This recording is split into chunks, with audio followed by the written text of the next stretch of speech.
Title: Our neighbor became obsessed with my wife, then claimed our daughter as his own. Chapter 1: The Man Across the Street. When we first moved into the neighborhood, everything felt like a fresh start. Sarah and I had been through a stressful year, new jobs, raising our 4-year-old daughter Stella, and hoping for some peace.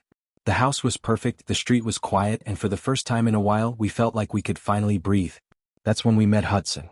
He lived directly across from us with his 8-year-old son Tyler. Friendly guy. Helpful. The kind of neighbor who waves every morning and offers you a cold drink when you're working in the yard. He told me he worked in construction, had lived there for a few years, and was going through a rough divorce. Said he was trying his best to be a good dad. At the time I felt for him. In those first few weeks, our interactions were casual. He helped me move heavy boxes. We exchanged numbers when I helped him fix part of his fence. He even brought Tyler over once to play with Stella, and the kids hit it off surprisingly well. Then it started getting strange. Hudson began showing up more often, but only when Sarah was home. Never when she was out, never when I was around on my own. He'd borrow tools, ask for help with minor repairs, or drop by just to say hi. He always found a reason to knock on our door the moment her car pulled into the driveway. At first, I chalked it up to loneliness. Maybe he just needed someone to talk to. But I started noticing the pattern, how his eyes followed her, how he stayed just a little too long in conversation, how he complimented her cooking whenever he caught a whiff from our open windows. Sarah didn't see it. She said he was just a friendly neighbor trying to connect. I wanted to believe that too. But something felt off. He started bringing Tyler over more often under the guise of playdates. Then he began offering to mow our lawn on the weekends when I was away at my part-time job. But he never asked me directly, only Sarah. He'd text her on Friday nights to ask what she needed done. I was standing right there, but he always went through her. And the way he talked to her, it changed. He got personal. He'd open up about his divorce, say things like, "You're such a great listener," or, "I don't know how I'd get through this without you." All while sitting in our kitchen sipping coffee like he belonged there. I should have trusted my gut right then. But it wasn't until the neighborhood block party that I truly saw just how far Hudson thought he'd managed to insert himself into our lives. That was the moment I realized, this wasn't friendliness anymore. This was something else. Chapter 2. Slowly he slipped in. The block party was supposed to be fun. A way to meet more neighbors, let the kids run wild with balloons and face paint, and unwind after a long week. Sarah volunteered to help organize the food. What I didn't know at the time was that Hudson had specifically asked her to take on that role. Apparently he had been helping plan the event and thought Sarah would be perfect to coordinate the potluck contributions from our street. That meant late evenings planning together, sometimes at our place, sometimes at his. At first I didn't question it. I wanted to believe it was harmless. But at the party, something shifted. Hudson barely left Sarah's side. He introduced her to everyone like she was his co-host. Sarah did all the organizing, he'd say, with a proud hand on her back or a gentle touch to her arm. Every time they moved around together, it was like he was guiding her, not beside her, but with her, as if they were a team. When the kids were playing ring toss, he scooped Stella up to let her see better, then turned to Sarah and said, "You've got such a beautiful daughter. You're so lucky." His voice was soft, too soft for a man talking to someone else's wife in public. I offered to take a photo of the three of them, Sarah, Stella, and Hudson, since he was already holding his phone up. But he refused. "Just the ladies," he said, waving me off. "I want to capture all the hard work Sarah put in." He took several photos of Sarah and Stella that night. I asked if he wanted one with me in it too, and he smiled like I had misunderstood. "Nah, this one's all about her." I told myself not to make a scene, but inside, something twisted. Then, toward the end of the night, Hudson raised his glass and gave a little impromptu toast. He thanked everyone for coming, thanked Sarah, again, and then added a line I hadn't heard before. "And she's even offered to help me redecorate Tyler's bedroom. He's going into 4th grade and I wanted to make his space feel more grown up. Sarah's got amazing taste." Everyone clapped politely. But I was frozen. That was the first time I heard anything about it. I looked at Sarah, eyebrows raised, and she looked genuinely confused, then forced a smile to save face. After the party, I confronted her. She told me she had never agreed to anything. Hudson had asked about our house renovations and she had mentioned liking interior design. That was it. And yet, somehow in Hudson's mind, that casual conversation had become an invitation. Another way to tether himself to us. I started watching more closely after that night. And what I saw only made my skin crawl. Every time Sarah and Stella left the house for a walk, Hudson would just happen to be outside mowing, trimming, sweeping, fixing something. And each time he stopped what he was doing just to talk.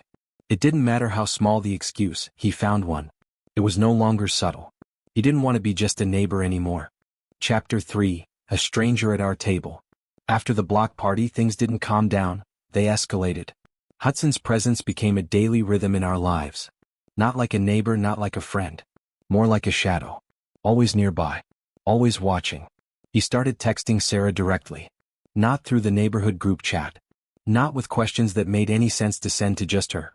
He'd message about the new streetlights, complain about someone's overgrown bushes, send a blurry photo of a suspicious van parked a few houses down. Sometimes he'd just send a picture of the sunrise, or Tyler holding a trophy, or a casserole he tried to replicate. When I asked Sarah why Hudson was messaging her so often, she said, "I guess I just replied first, so now he keeps coming to me." She thought it was harmless. I didn't. Then he invited her to go furniture shopping. Alone. "You've got such good taste," he told her in a message. "I could use your eye for Tyler's room." Sarah told me about it immediately, and to her credit she declined. But instead of backing off, Hudson adjusted.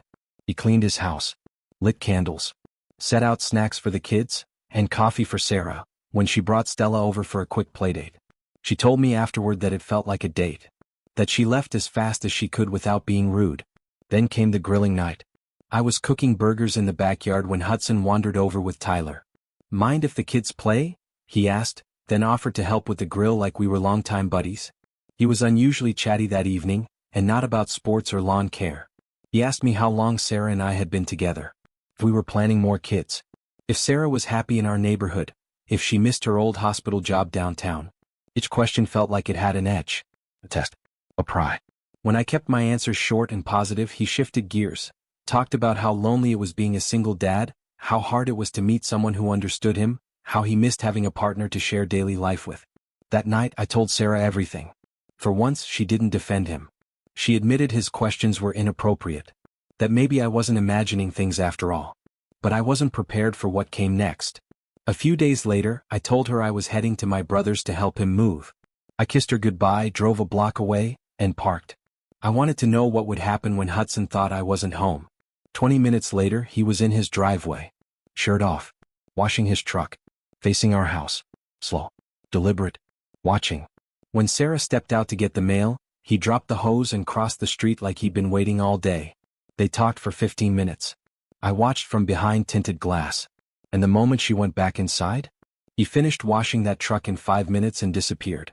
Chapter 4, The Illusion Shatters. After that day, I couldn't keep pretending this was innocent. I started documenting everything, screenshots of messages, times Hudson showed up, the way he watched Sarah from across the street. It felt paranoid, but every part of me said this wasn't just paranoia. It was calculated. Then came the pizza party. Hudson invited Stella to Tyler's birthday celebration at a local pizza place. Said it would be full of kids from Tyler's class, a fun time for everyone. Sarah agreed to take her. When they returned barely an hour later, Sarah's expression said it all. There were no other kids, she said, her voice tight. Just Tyler. Just Hudson. An entire section reserved for a party, and no one showed up. She told me how Hudson nervously blamed it on last-minute cancellations, but the truth was obvious. It wasn't a birthday party, it was a setup. A private dinner disguised as something innocent. While the kids played, Hudson asked Sarah personal questions. About her childhood. Her dreams. Her favorite vacation. Not in a casual way, but like he was interviewing her for a role she didn't know she was auditioning for. When she said it was time to leave, Hudson offered to take them out for ice cream. Then suggested a movie. Sarah declined both. That night he sent her a long message. Today meant so much, he wrote. Tyler said it was the best birthday ever, because of you and Stella. He ended the message by saying he hoped our families could spend more time together. The way he wrote it, it was like he already believed we were one. Sarah finally started to see what I had felt for months. The unease. The manipulation. The obsession. She agreed it was time to pull back. To draw a line. But Hudson, he had no intention of letting go. The very next morning while I was at work, he knocked on our door. Told Sarah his truck wouldn't start and asked if she could drive Tyler to school. Stella and Tyler went to the same elementary, so she agreed. That afternoon, I drove past Hudson's job site. His truck was there. Working just fine. I didn't say anything. I just logged it down, adding it to a growing list of incidents that no longer felt like coincidence. A few days later, Hudson's ex-wife showed up at our door, furious, accusing Sarah of trying to replace her in Tyler's life. "He calls her his second mom," she said. "He talks about your family like it's his now." The argument that followed left me rattled. But what she said next, that cracked the illusion wide open. "He's telling other parents that Sarah is his girlfriend," she said. "That your daughter is going to be his stepdaughter." Chapter 5. The fantasy he built around us. After Hudson's ex-wife stormed off, Sarah and I just stood in the hallway, staring at each other. Neither of us spoke, but everything had changed. The lie wasn't just in Hudson's head anymore. It was out there. That night, I called one of the other dads from Tyler's little league team. Someone I'd chatted with at a few games. I kept the conversation light, asked about school stuff, sports schedules, and then casually mentioned Hudson. I didn't even have to ask directly. He volunteered it. "Oh yeah," he said, "Hudson told us he was seeing your wife. Thought it was kinda weird, but he made it sound like you two were separated. That she was helping raise Tyler. Said they were taking things slow for the kid's sake." I hung up in disbelief.